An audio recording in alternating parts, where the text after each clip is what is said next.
त्यामुळे पक्ष मला भाषण करायला देत नाही म्हणून मी काहीतरी बोलतोय असा एक जो संदेश त्यांच्या बोलण्यातनं जातोय त्याबद्दल मला सांगायचं आहे की मला एका गोष्टीचं भान आहे.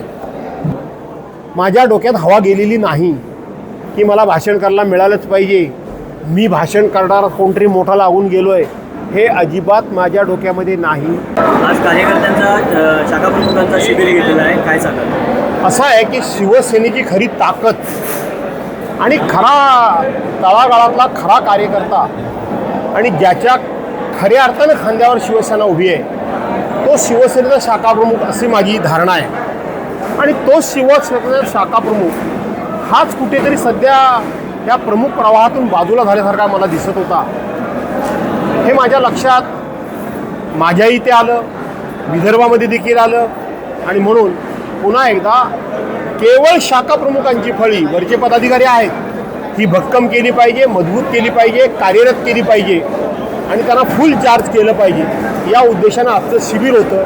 शिबिर अत्यंत यशस्वी झालं. काल एका वृत्तवाहिनीच्या मुलाखतीत आपण म्हटलेलं आहे की शरद पवारांची साथ सोडल्यामुळे कुठेतरी तुम्हाला असं वाटतंय का की काहीतरी चुकलं असं? मी तेव्हाच उत्तर दिलं, काही चुकलं असं वाटण्याचं काय. शरद पवार साहेबांची मी साथ सोडली त्यामुळे मला काहीतरी चुकल्यासारखं वाटतंय असा अजिबात त्याचा अर्थ नाही. आणि मी त्याचं स्पष्टीकरण केलेलं आहे. मी ती निर्णय घेतला तो चुकीचा होता हे स्पष्टपणे मी बोललो. तर काही लपून छपून मी आड पडताना काही बोललो नाही.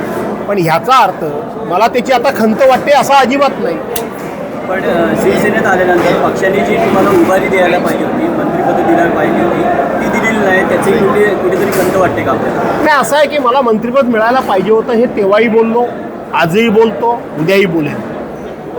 का मिळायला नको होतं त्याचं कारण कोणाकडे असेल तर ते स्पष्ट केलं पाहिजे. परंतु नाही मिळालं म्हणून काय रडत बसायचं आहे का? रडत बसायचं नाही आहे, लढत बसायचं. त्यामुळे मंत्रिपद मिळालं नाही म्हणून मी रडत बसलो नाही. मंत्रिपद मिळालं नाही म्हणून जे कोणी फुटून गेले त्यांच्याबरोबर पण मी गेलो नाही. मी लढतोय पण नाही मिळालं हे नाहीच मिळालं ते बोललं तर काय, ते चुकीचं काय. पण रडत बसलो नाही, लढत बसतोय. 50 वर्षाचा तुमचा राजकीय कारकिर्दी आहे, 50 वर्षाला आम्ही बघतोय. पण असं कुठेतरी वाटते का एक एक कार्यकर्ते शिवसेनेचे कुठेतरी कमी होत जात आहे? म्हणजे पेपरमधून बातम्या येत आहेत दैनिकांमधून की भास्कर जाधव निवृत्ती घेणार म्हणून राजकारणात. हे असं आहे की कार्यकर्ते कमी होतात म्हणून निवृत्ती घ्यायचं काहीच कारण नाही. 39 जागांपैकी मी एकटा निवडून आलो.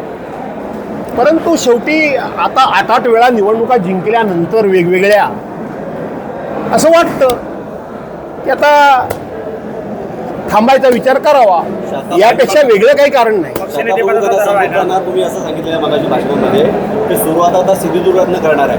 हो, कधीपासून करणार आहे असं म्हणजे माझ्याकडे ते कार्यक्षेत्र नाही. परंतु सर्वांची अशी भावना आहे की कोकणामध्ये मी स्वस्त बसू नये.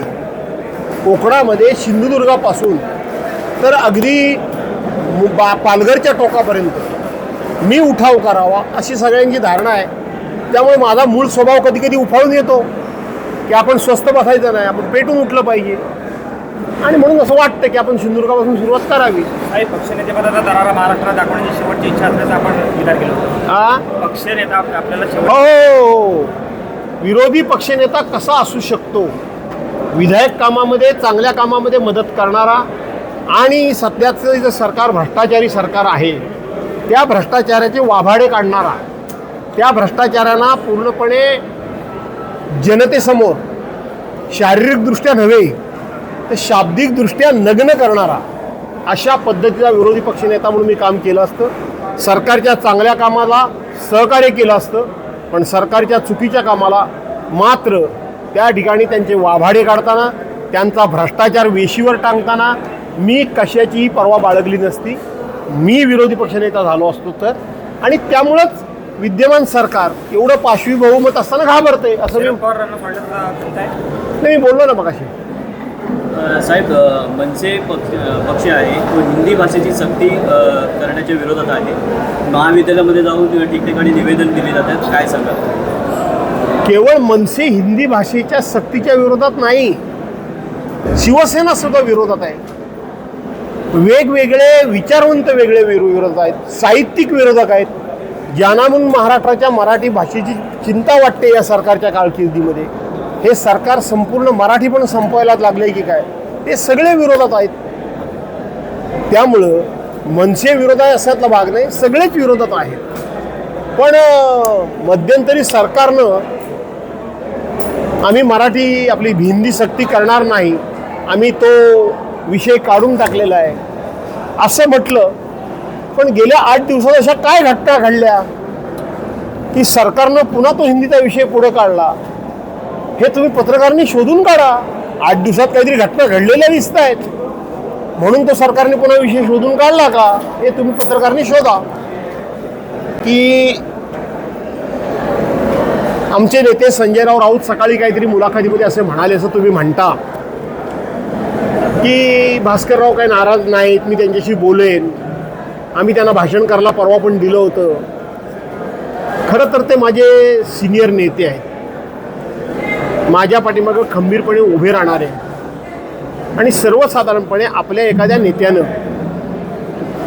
जर एखादं स्टेटमेंट केलं तर त्याच्याबद्दल आपण प्रतिक्रिया द्यायची नसते.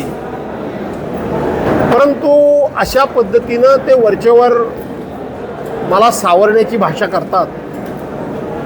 मला असं वाटतं की मला एका गोष्टीचं भान आहे की मला भाषण करायला पक्ष देतो की नाही देतो हे मला चांगलं कळतं. माझं भाषण होतं, माझं भाषण झाल्यानंतर संजयराव राऊतांचं होतं आणि उद्धव साहेबांचं होतं.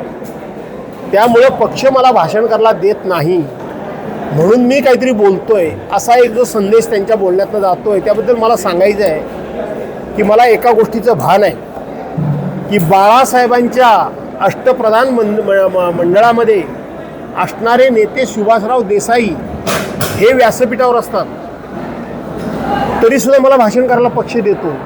दिवाकर रावते असतात तरीसुद्धा पक्ष मला भाषण करायला देतो. वेगवेगळे नेते असतात तरीसुद्धा मला भाषण करायला पक्ष देतो.